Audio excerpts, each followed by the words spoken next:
Asia cup లో 2 మ్యాచ్ల ఓటమి తర్వాత కూడా పాక్ కు బుద్ధి రావడం లేదు.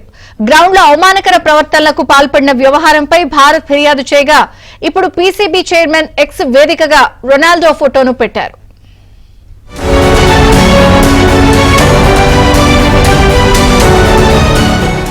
ప్రస్తుత ఆసియా కప్ లో ఇప్పటి వరకు భారత్ పాకిస్తాన్ జట్లు 2 సార్లు తలపడ్డాయి.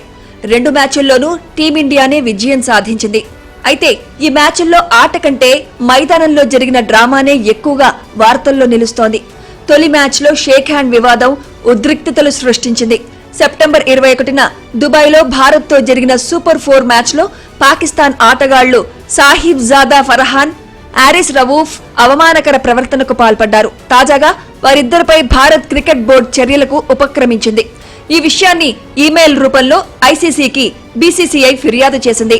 పాక్ ప్లేయర్లు హారిస్ రవూఫ్, ఫర్హాన్ నుంచి లిఖితపూర్వక వివరణ కోరే అవకాశం ఉంది. వారు ఇవ్వని పక్షంలో ICC elite panel referee Richie Richardson ఎదుట వాదనలు వినిపించాల్సిన అవసరం ఉంది.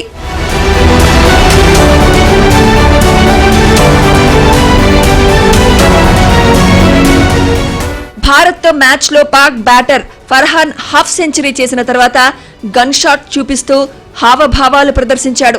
ఇరు దేశాల మధ్య ఉద్రిక్త పరిస్థితుల నేపథ్యంలో ఇలాంటి చేష్టలకు పాల్పడటం విమర్శలకు దారితీసింది. ఇక భారత ఓపెనర్లు అభిషేక్ శర్మ, శుభ్మన్ గిల్ తో వాగ్వాదానికి దిగాడు. పీసీబీ చీఫ్ మోసిన్ నఖ్వీ తన సోషల్ మీడియా ఖాతాలో క్రిస్టియానో రొనాల్డ్ చేసిన ఫ్లైట్ హావభావాలను పోస్ట్ చేశాడు. రొనాల్డే వేరే అర్థం వచ్చేలా చేశాడని, భారత్ పై ఆక్రోశం వెళ్లగక్కారని క్రికెట్ అభిమానులు ఆగ్రహం వ్యక్తం చేశారు.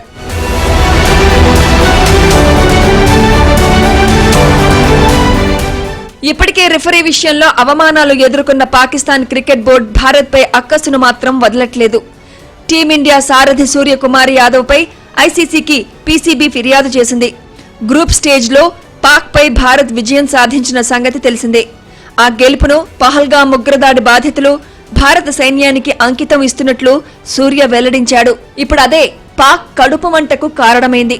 సూర్య వ్యాఖ్యలు రాజకీయ పరంగా ఉన్నాయంటూ ఐసీసీ దృష్టికి పీసీబీ తీసుకువెళ్లింది. వరుసగా ఓటముల తర్వాత పాక్ బుద్ధిలో ఇంకా మార్పు రాలేదని భారత్ క్రికెట్ అభిమానులు మండిపడుతున్నారు. ఇప్పటికైనా బుద్ధి తెచ్చుకోవాలని హితవు పలుకుతున్నారు.